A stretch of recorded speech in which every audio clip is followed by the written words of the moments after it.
to our Python group meeting. Today I'm going to talk about Python Anaconda overview. Python have a lot of different distribution. In USC we choose Anaconda as our distribution. The reason we choose Anaconda because it's coming with a lot of library already building as we install Anaconda. Also there are a lot of support for multi-core GPU and CPU, but that part of Anaconda actually need a license. Since we're in university, you guys can get that one for free. You just need to sign up in Anaconda website and you get a license, then you can update your Anaconda version. And before we go to our talk, I just want to say why we like Python, why we choose Python. Because Python as a glue.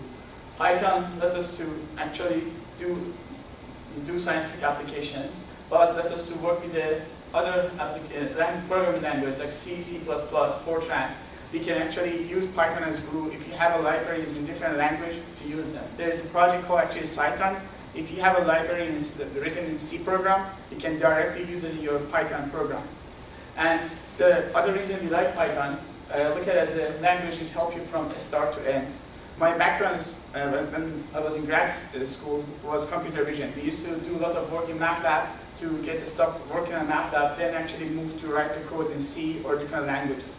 But in Python, you can start with Python and do your prototype, get your code actually working, then you can scale up the same code to running with the bigger data set. And here I have a link for Anaconda. If you want to go ahead and write it down and download Anaconda, that's a website you can actually go and download Anaconda. And this is a new logo for Anaconda. They just updated last month. And before we go any further, I'd like to say why not Python? And Python is really excellent environment for building computationally intensive programs and even for general purpose. But we need to know what is Python suitable for and what is not suitable. And there are two, I can mention 2 points Python actually is not suitable for. One of them is if you want something really fast or low level. Python is slower compared to compiled language, C or Java. But my answer to that is if you're doing research, the time you actually are spending to write your code is much more valuable to you than CPU time. By my experience working in scientific application, most of the time I don't find many applications can scale up enough to use all this power, the CPU power we have in cluster or even one machine. But writing the code to use a GPU or CPU or do complex calculation take a lot more time. And that's what Python gives you to be able to code really fast and get to the science of your work instead of spending time to do actual coding.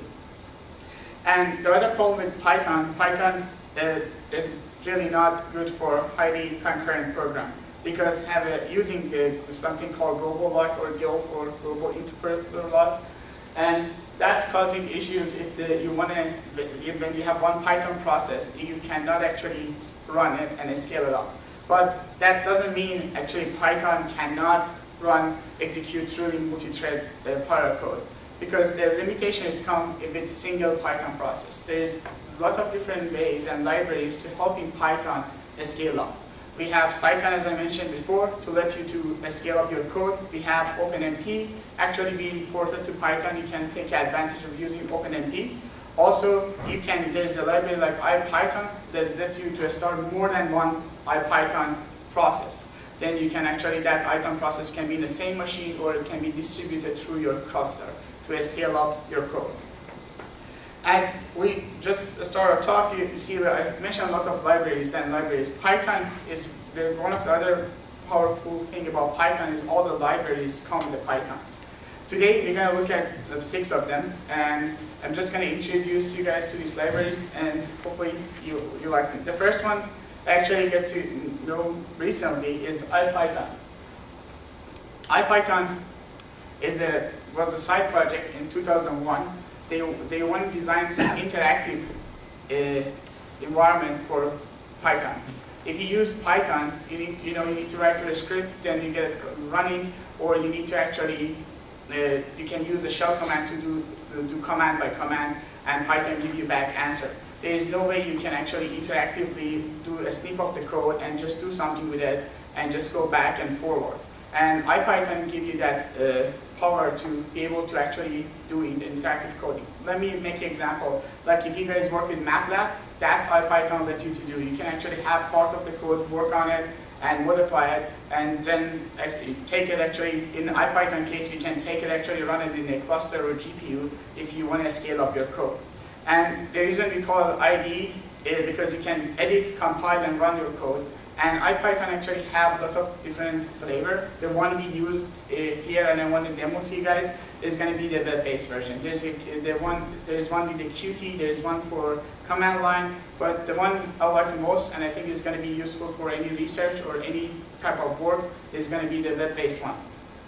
And as I mentioned before, IPython lets you to run parallel computing. You can start many IPython process. Also, it gives you better readable output. Since we are dealing with the web technology, IPython underneath using the JSON object. If you don't know JSON object, you really shouldn't care about it. But what JSON object IPython does to use format your output. When we have a demo here today about pandas, is one of the another Python library. It lets you to actually format your output really nicely. Instead of just seeing the set of data or set of value, you actually can see your output in nicer format. Then that's giving you more readable output. It lets you to do tab compilation. It lets you to do introspection. Like you can ask directly from IPython what that command does, or actually look at the source code if the source code available to Python.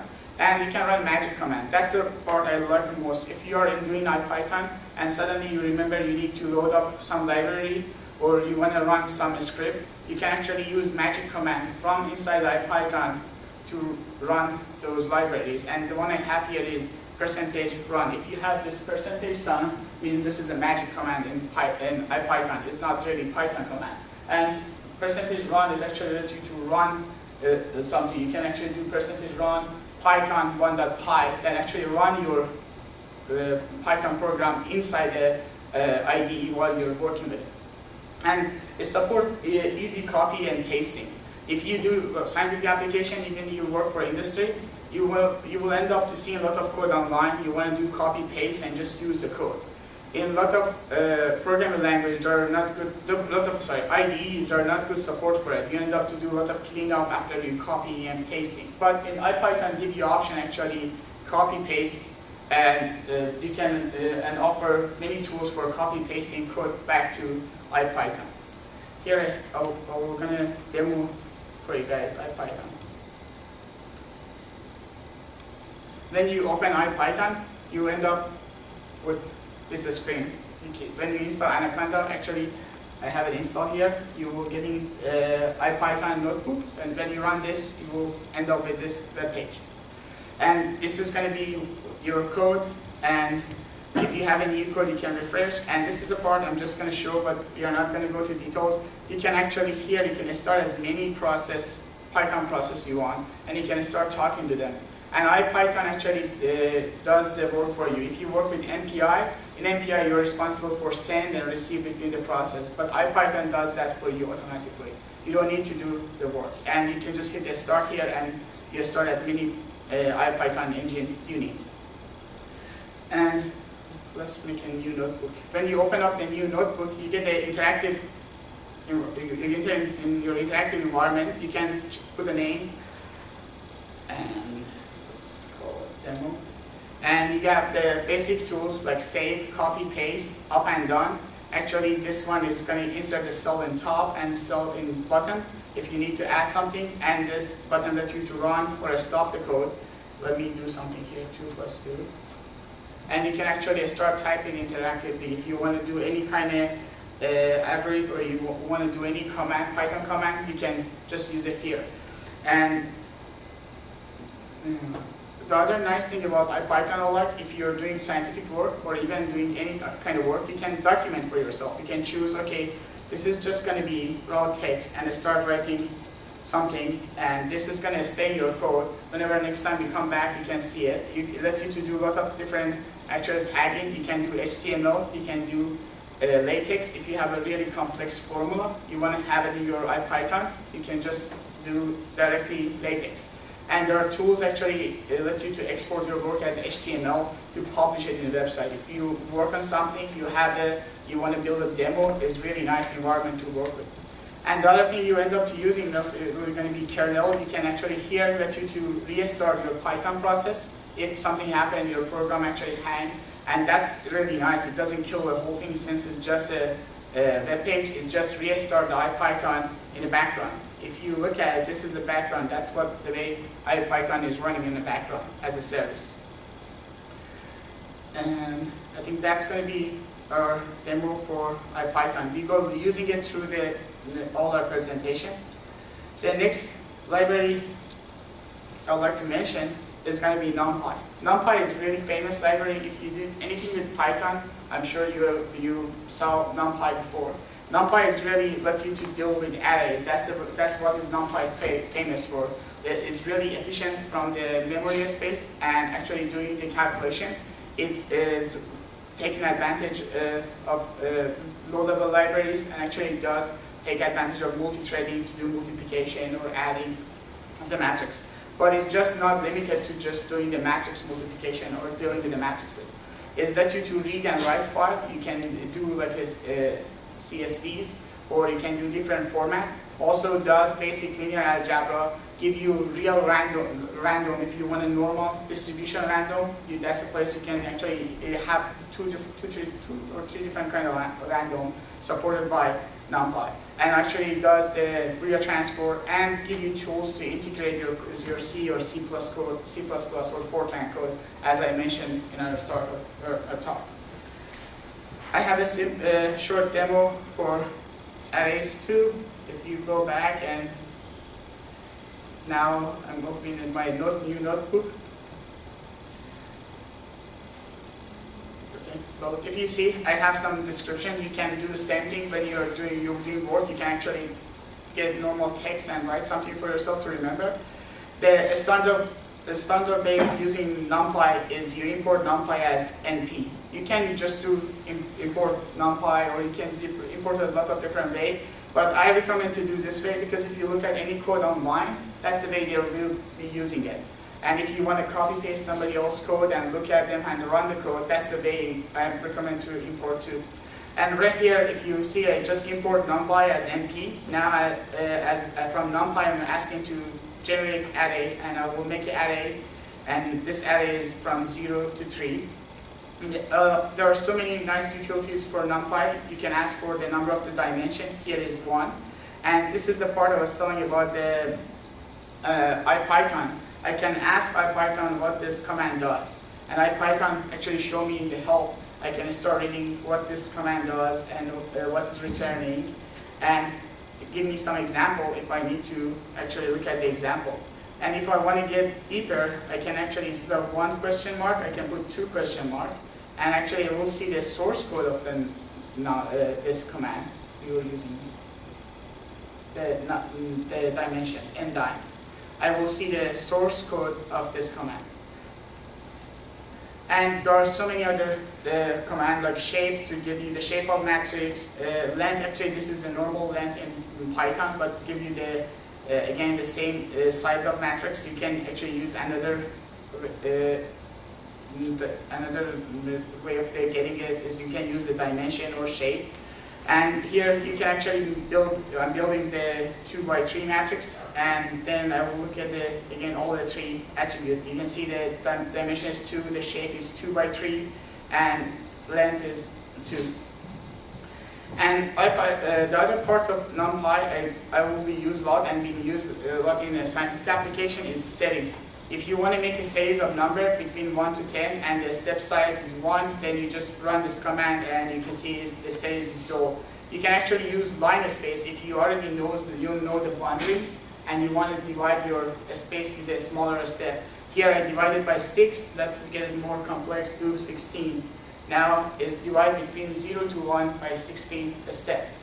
And you can actually say, okay, do you want to be inclusive or exclusive? You will want to say, okay, I don't want to include my endpoint.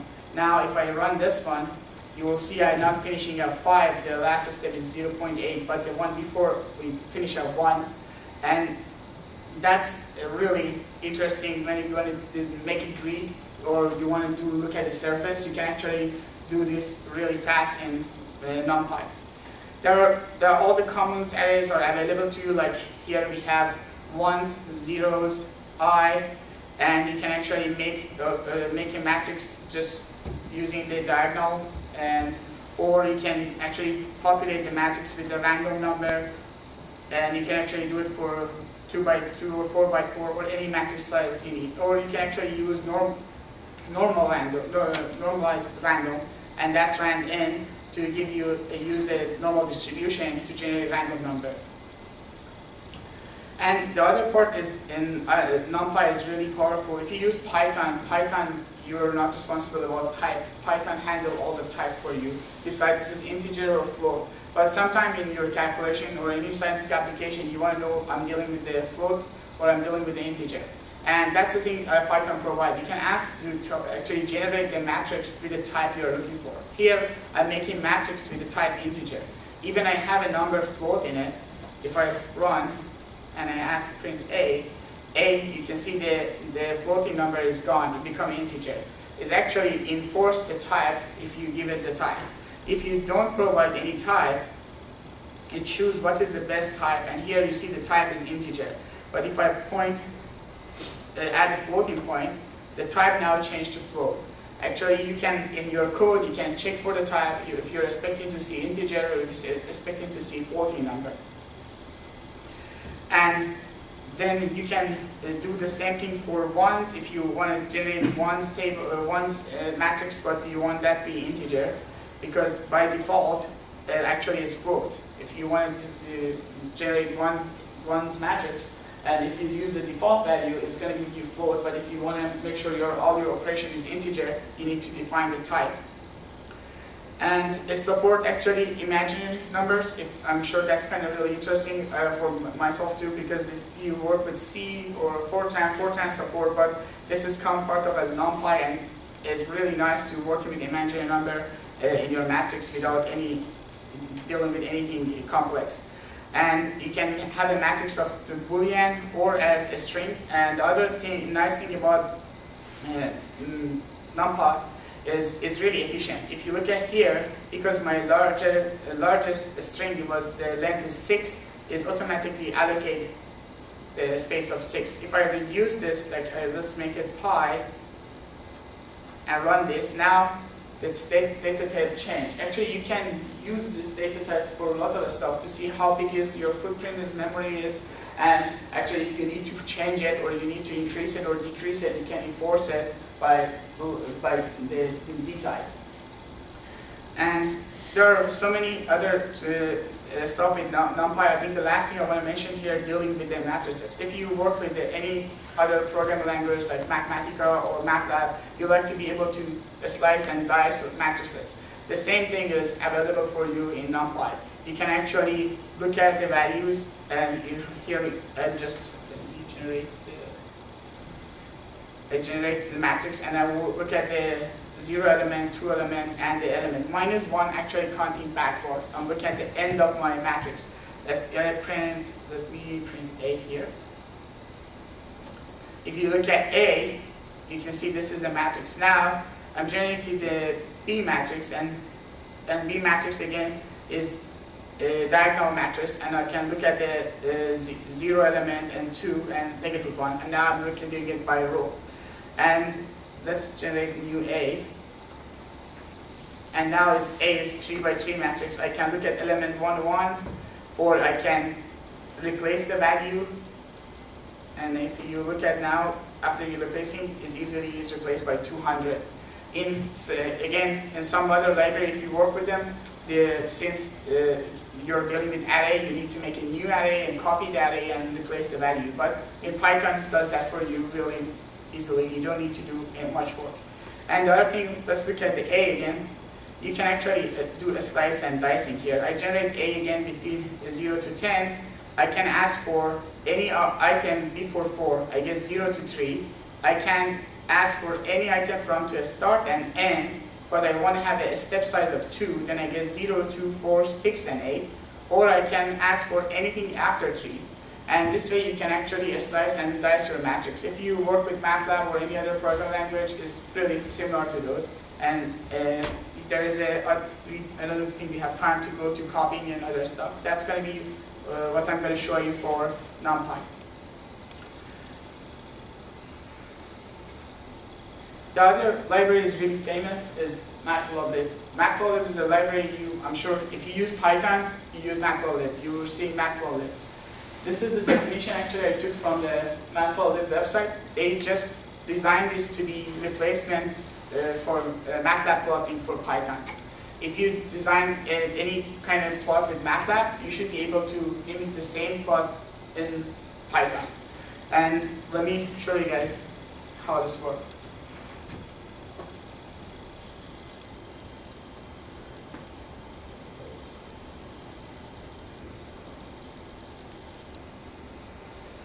Okay, this is actually magic command, and this is the way you can load in IPython your Matplotlib library. You can do this through the command line when you open up the notebook, but this is the way I prefer to do it because you can actually do different, you can do inline if you don't want your actually plot be floating over. You can just want your plot be inline in your page. You can do PyLab inline. Actually, let's show you guys. Now if I plot, okay, I already loaded. Then if you do inline, actually it's supposed to show your plot in the page, but we already have it open here. And then you can do plotting. Plotting actually you can do it in a lot of different ways. This is one of the ways. You can actually just make a range, and now I feed in the range to sign, and I ask for figure, and I add a subplot in one location, and then I call plot. Then I get the plot. Just don't want to go back and forth.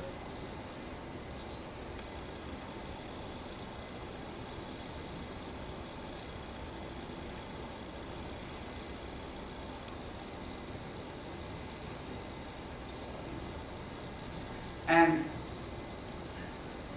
sorry. Okay, go back and get the plot. If you want, you can actually do it a simple way. You can just, here I'm importing Matplotlib. Again, the start of the importing Matplotlib, you want to import it as a PLT. If you want to call the plot, you say plt.plot. Then that's again, this is the start of the importing Matplotlib. And here I'm using NumPy and Matplotlib to draw the plot. And actually, I think I'm drawing it right here. And you get the same exact plot.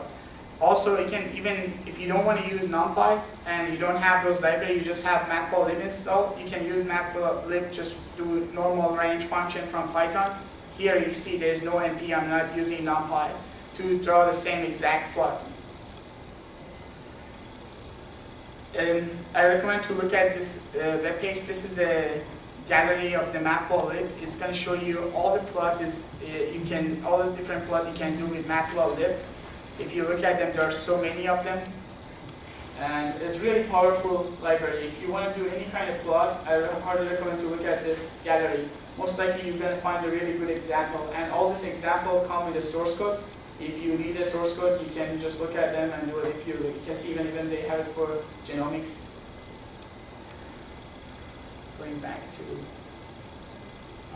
here, I'm just going to have a simple example for you guys, assuming we're going to do some plotting.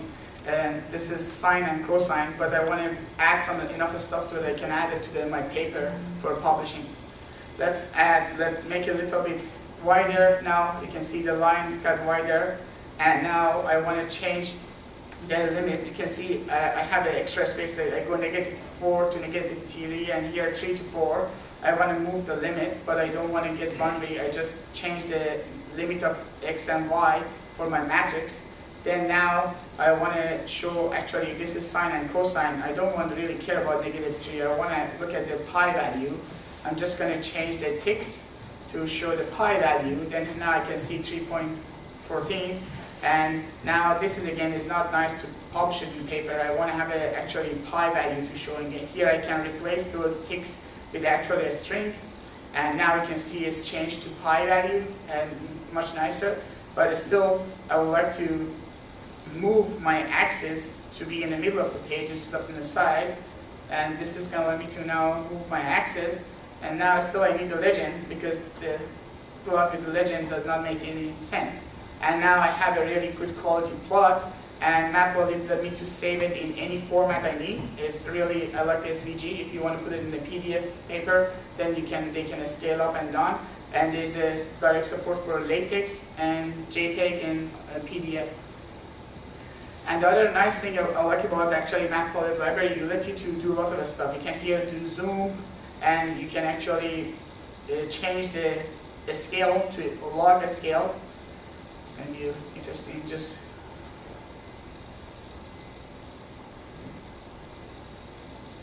And now you can see sine and cosine and log a scale. You can actually do a lot of stuff just through the playing with the plot. And anytime you want to go back to what was the first setting, you just use home and then you go to the default what was being drawn. And actually you can do all the stuff I did here in the GUI. You can actually do it in a script. You can ask it to be log a scale. We can change all the stuff. There are so many other libraries built on top of Matplotlib because as you see there's some setup and some getting used to do all this stuff automatically for you. Actually we're going to look at pandas. Pandas, they have some plotting function to help you to do all the plot automatically if you're doing the data analysis with that library. Go back to our slide.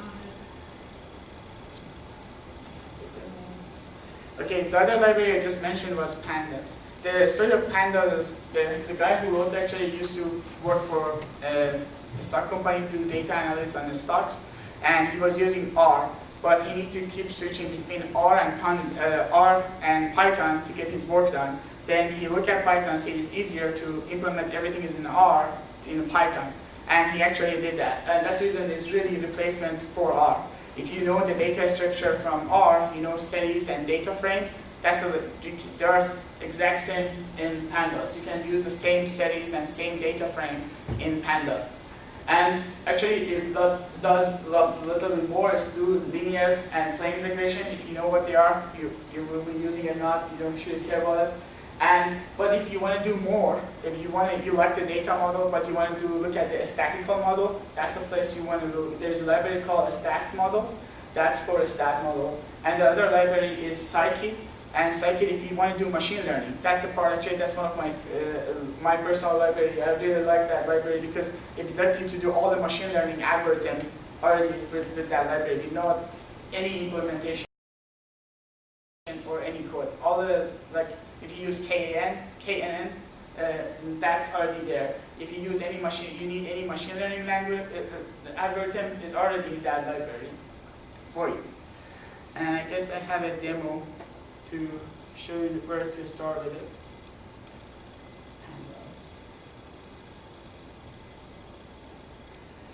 Okay, again, the start with importing Panda is going to be ed, and then you see we importing NumPy. Now from NumPy importing the normal random, and also I want to call Matplotlib to be available to draw plots.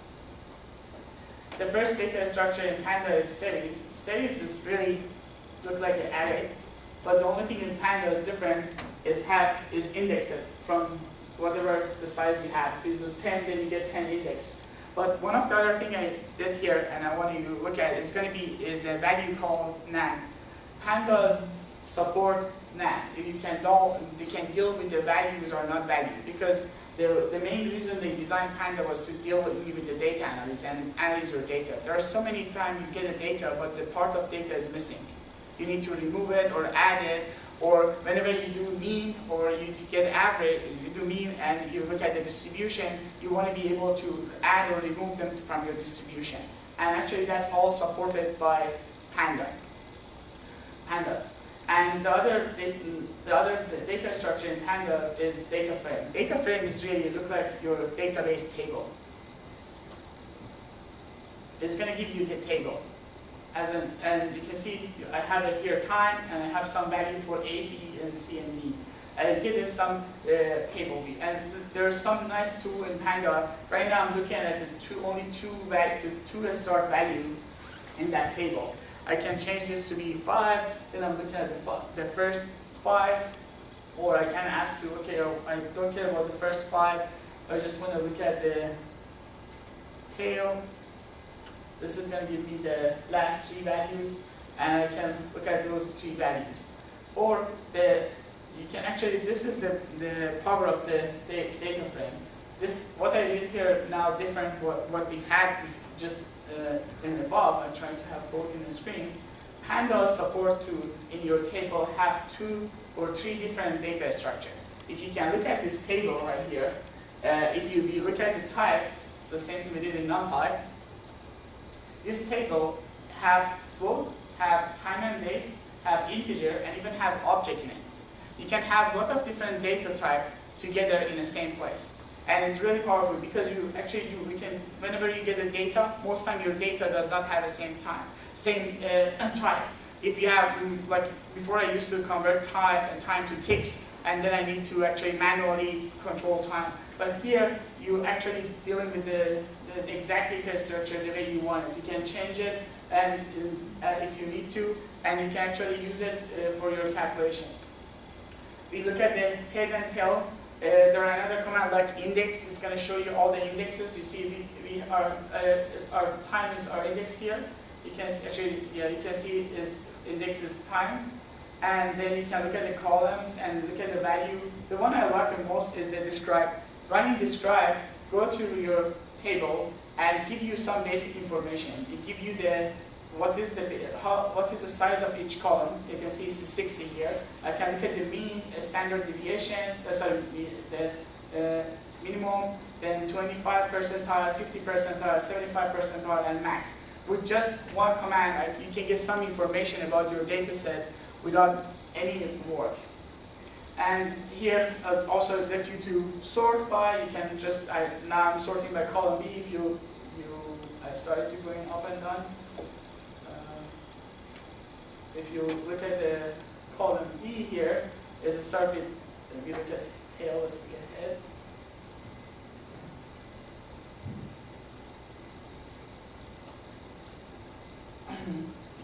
I think I already sorted. Now I think I see it. Sorry. Yeah, you can sort it by column. You can sort it by any of the column, or you can do it by sorting it actually by 2 or 3 columns together. But that's come to the part we want to talk about grouping. That's other powerful tools in Pandas. Let you to do group by. If I have the data structure like this one I can actually group them. Right here, I'm trying to group by a column, and I'm using summation as my group function. If I look at this is going to be, if you see, I'm adding all the bars and full together, and I end up by this table. And also, you can group by with more than one column, and then you get actually combination of, if you look at here, we have full bar, 1 and 2 or 3. You can actually see I'm grouping by full bar, then I'm applying B and have 1, 3, 2, 1, 3, 2, and the sum of all the data in the table. The other powerful thing with the Pandas, and a lot of people love to use this, is pivot table. Lots of people are using Excel, trying to use different program to make a pivot table. Pandas support pivot table really easily. You can actually do it by rows and columns, and choosing here the value I want to make a pivot table for. And if I run this, you will see actually it's done it for row A and B. Let's look at DF. This is DF. I have A, B. A is 1 or 2, 3, and B is full and bars, and B is the value I want to make a pivot table for. And you can see actually make the table, and if you don't have value for that, if you're part of the pivot table, you're putting not the value, you see NAs being thrown off the pivot table. And the other part I mentioned before, Panda also have a lot of tools to work with the macro a bit better, and let you to draw a really nice plot without any effort. And you see here, I just draw the same data I randomly create. I just sum them together to draw this accumulation sum of the data. If you look at the data, here, CTS. The data is just have date, and it's going up and down, up and down. If you draw them without doing the summation, you get this. And this does not make any sense if you just look at it, just because show the rate of change in your data. But we're just running the accumulation sum. If you don't know what that means, we can just always look at the help. And it's telling us this is the accumulative sum of value. And then I can just use it. Then now it's going to do accumulation sum for my data. And then I will be able to see my data. And you can actually do that for more complex data. You can actually plot a couple of different data. Now, instead of having one, we generate 4 data set, and then we can just plot them. And you can see again before doing the sum, and now I do the sum, and now you can see easily if you assume these are a stock value, you can see you can look at all 4 of them together. And you have the legend, and you have time as one axis, and the value as another axis.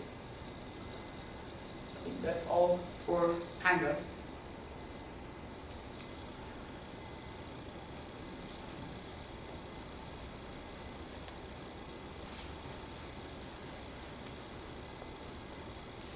The other library I want to talk to you today that's going to be MKL. It's Mac Kernel Library. Since we have people from Intel today, this library is written by Intel, and it's really interesting library because what it does is actually take advantage of threading and vectorization to speed up your code, and it's done in really low level.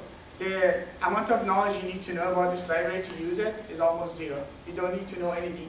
Automatically using MKL is going to speed up your code if you're using NumPy, SciPy, scikit-learn. It's not going to do anything if you're just using Python by itself, but if you're using any of this library, you're going to get a really good speed up just using MKL.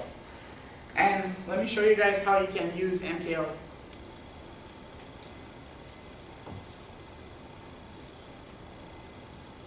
Here, example, actually this is one of the benchmark for MKL to show how MKL actually gives you advantage when you're using MKL. The part I want you guys look at is not the code, actually how you're using MKL. That's all you need to use MKL. 2 words, import MKL. And automatically, then everything is done in background for you. You don't need to be worried about how that works. And actually, as a standard part in my code, if I do any scientific code, I will have the same part in my code. I'm going to try to import it. If it wasn't available for me, I'm going to get the error and run my code without MKL. If MKL is available, you just use it. If it's not, I'm not going to run. What I'm going to do here, actually, I'm going to run this snip of the code. As it's running, I want you guys look at the task manager.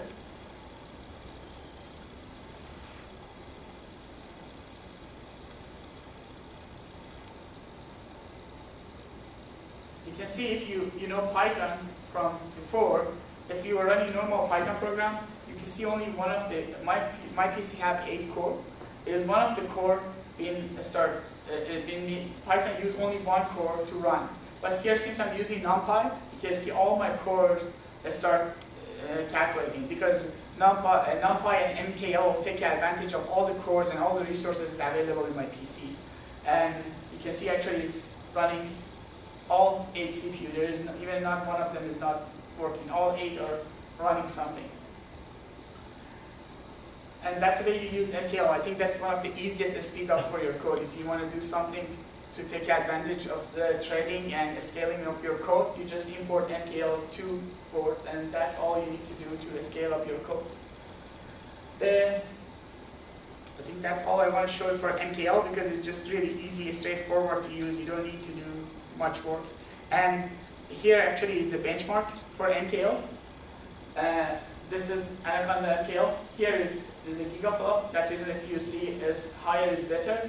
It shows just using as the calculation get more complex, how much speed up you see using MKL, how many more gigaflop, how much more utilization is from the CPU is happening with just using MKL. And the one down here, actually this one is just multiplication of matrix. DGEMM is a benchmark, you can look for it online. This one just do multiplication of matrix. And this is just number expression.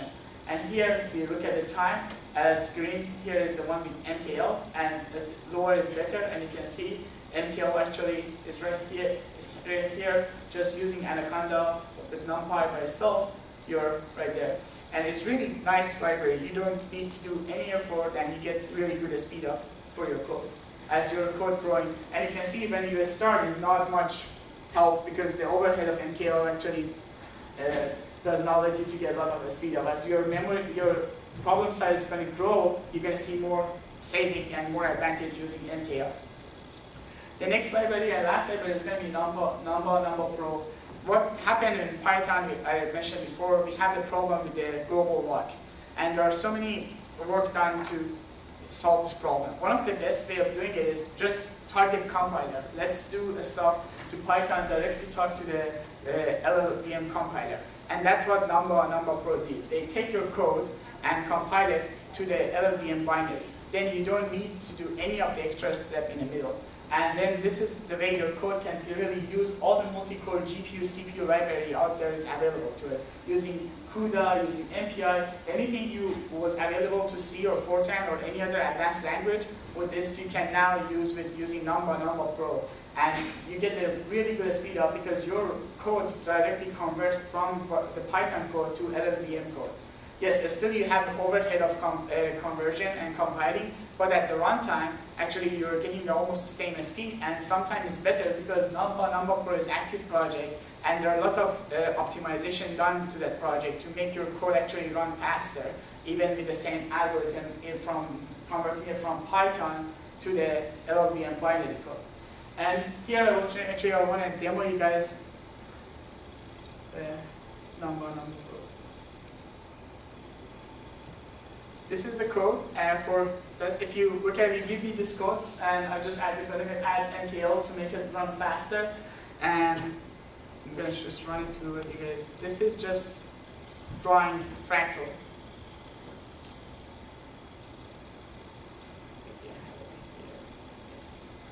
That's a result. You can actually create your own fractal. It's a really nice picture. But if you look at it, oh, sorry, let me close this one too. It takes me 4 seconds to do this. And now I want to convert this code to GPU. You come actually to us and say, okay, I want to do GPU code. And I tell you, come back in a month and go back to my office and say, from number port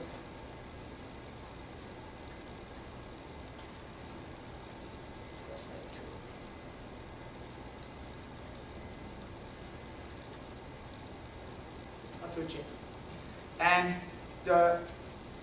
I just import this library and I will look at the code and see, okay, the code has 2 functions. Most likely these 2 functions are going to be the most critical point. I think this one looks like does the calculation, and this one is actually creating the fractal. I ask NumPy to speed up this one. And at AutoGenerator actually going to get NumPy and using GPU. It's going to speed up the code using the GPU. And I will add it to here too. And let me get the code compiled one more time.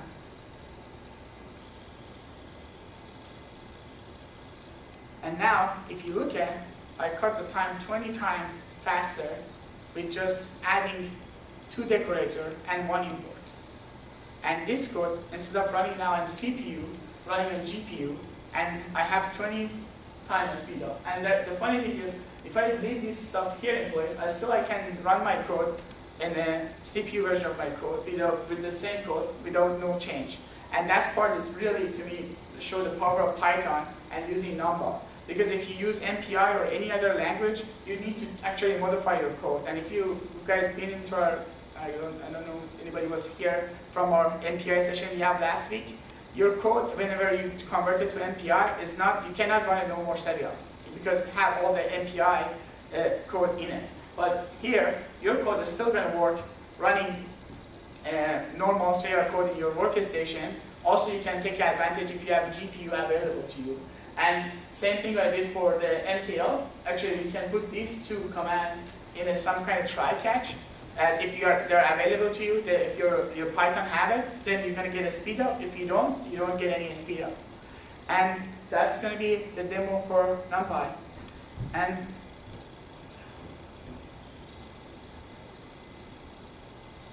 to summarize my talk, one language rule all. And I took that picture. That's the reason I put that link here. I don't want to. I know some people are going to get offended, but that's the power of Python. Python can let you to use your C program, use your Fortran program, and actually you can use Python, and you can stick all of them together. It's still going to work, and it's going to work really nicely.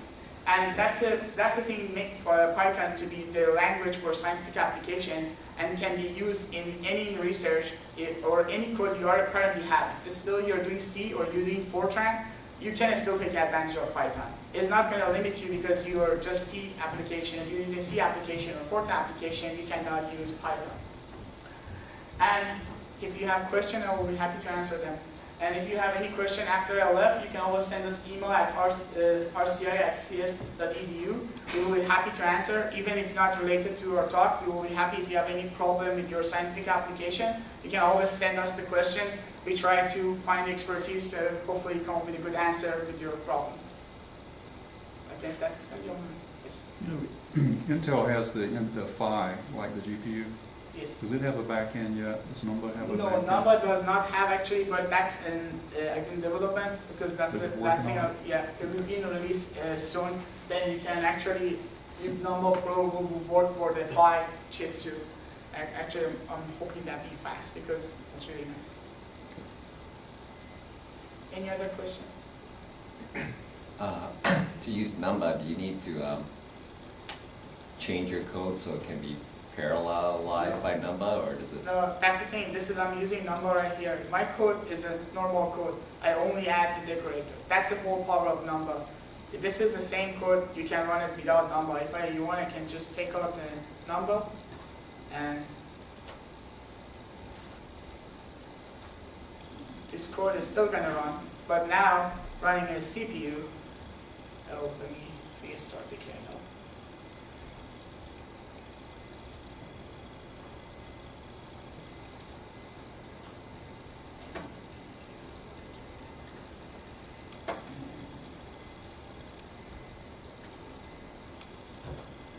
See, this is the same code before. It still run. It still is processing, but it's going to take a lot longer to run. But it still has to have something to do with loops. You know, wrapping for loops. Or Yes. Yeah, you need to do the decorator still for any function or any loop you think they're going to be needed. Like this is, you see, if you have two loops here for the calculation, and there's one loop here. When I use the decorator, Numba Pro come and actually look at this. Okay, I have two loop here, and take this two loop to the GPU and do the process and come back. But that's all happening in the background automatically. You don't need to know anything about it. You don't need to know how the GPU works. Or actually, in Numba Pro, you can take more control and do your code. Actually, if you want to do CUDA and you want to control the number of threads and number of the blocks of the threads, you can actually do that. But I didn't want to show that because it gets more complex. But this is the easiest and fastest way of doing using the GPU without changing your code. There are other decorators. Actually, your decorator, you need to tell the type. If you know Python does not know the type, it doesn't know this min and max is integer or float. Whenever you compile your code, it's going to look and see what is the best option for this. Is going to be is it integer or a float. Usually you can, instead of I was using here AutoJet, there is another decorator. You can tell the number what is the type of each of these value are.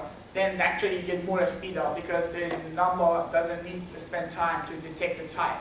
You can do a lot more if you want to do more go to the details and do low level stuff. You can actually do that. But I don't think most of the people they want to speed up, and you're gonna have sometimes some problem, you wanna get to the really details of the number of the thread and other stuff, but most time, I think that's gonna do what you need to just get a speed up. Here, we just get 20 times the speed up just using AutoGent.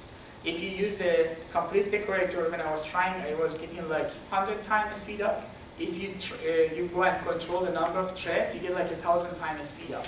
But you need to really look at your problem. Do I need 1,000 times speed up or not? Can you just clarify something for me about pandas? Is pandas a library that emulates R? Yes. It doesn't allow you to bring in R code into You can open R format stuff, but you cannot just bring in R code to it. Yeah, the reason I'm asking is because one of the beauties of R is that so many people contribute to it that you have so many different tools available. That's the thing in Python too, actually. Python have so many tools and so many libraries available. That was the reason when I show pandas, I show other libraries. Since pandas been introduced to Python, there were so many other libraries because the whole goal was, as I mentioned before, the person who wrote it, this was somebody from our community. And they trying to have all the tools, almost I can tell you, even sometimes more. And actually in pandas, I can tell you, you have more access to more tools in pandas, Python, than you have in your R.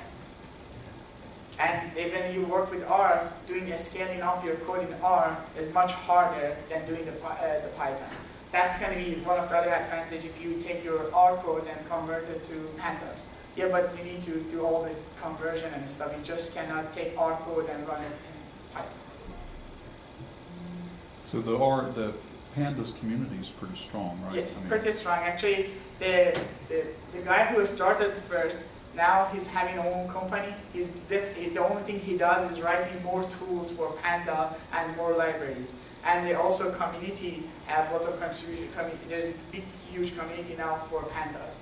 Actually, it's one of the libraries is growing faster than any other libraries. Most of the libraries that today I present for you guys, they're the libraries, they have huge community. If you have any problem, if you want to look at anything, you can look at those that community going to help you to actually solve your problem.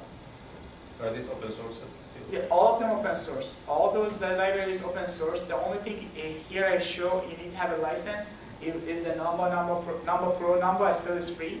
But Number Pro, the GPU version is not free, and MKO, the Intel people, that's not free too. But you can, if you have a .edu email, you can use it for free. And I guess everybody here in the room, just one person, I have all have a .edu email. You can easily get a license for it and start using it. Any other question? I just want to make one more comment. If anybody's working on any Python code or just ramping anything up, you need some start or like a framework or just how do I like start writing Python code for my data set or whatever, we'll try to help you. So just send an email to RCI. We just schedule a meeting in a conference room and try to at least get you some basic Python code, just to jumpstart something, whatever you're doing. We've already done that a couple of times. Yes, we helped a couple of people actually switch from MATLAB to Python, and we were actually working with other people too. Yeah. And we have people from what's the criminal justice? Criminal justice, yeah. We have some people I never thought they're going to do a scientific application, but we have people from criminal justice and some other area. They actually started using Python. They used to before use some other libraries to do data analysis. So thanks for coming. Thank you. And